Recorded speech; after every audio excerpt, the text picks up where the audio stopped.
Jafar Sagar canal నుంచి 5 canals ద్వారా fresh water అనేది సీలో కలుస్తుంది సార్. దీనివల్ల మన మెరైన్ స్పీసీస్ అనేది ఆ ఫ్రెష్ వాటర్ లో కలవడం వల్ల చాలా అట్రాక్ట్ అవుతాయి sir. Different types of species అది వైట్ షిప్ కావచ్చు, ఇండికస్ కావచ్చు, టైగర్ ప్రాన్ కావచ్చు, క్రాబ్ కావచ్చు.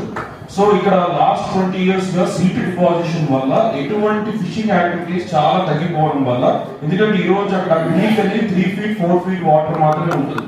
ఇది చాలా ఓవరాల్ దిగుబడిపేట మండలంలో అన్ని ఎస్టీస్ కావచ్చు, ఫిషర్ మ్యాన్ కమ్యూనిటీస్ కావచ్చు ఒక మంచి fishing activity. And we all know that ఈ సీ ఫిష్ కావచ్చు, సీ స్పీసీస్ కావచ్చు న్యాచురల్లీ గ్రోన్ కాబట్టి చాలా మందికి ఈ రోజు అది హెల్దీ ఫుడ్ కాబట్టి చాలా డిమాండ్ ఉంది సార్ మార్కెట్ లో.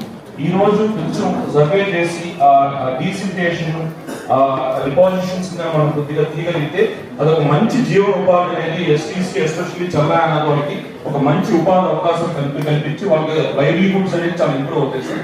ఈ రోజు చల్లయాన పరిస్థితి చాలా దారుణంగా ఉంది. వాళ్ళు ఎక్కువ కూడా మధ్యాహ్నానికి వాటికి ఎక్కువగా అలవాటు పడి పని సరైన యాక్టివిటీస్ లేక చాలా ఇబ్బంది పడుతున్నాం సార్. ట్రైన్లీ ఒకసారి సర్వే చేసి ఈ beautiful back part already Mypadu లో P4 కింద బకింగ్హామ్ కెనాల్ ని కూడా రీస్టోరేషన్ చేస్తున్నారు.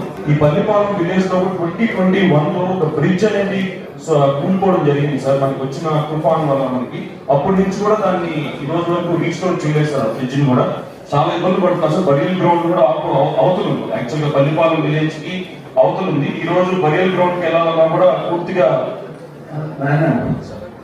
Agenda program work out. Okay, thank you.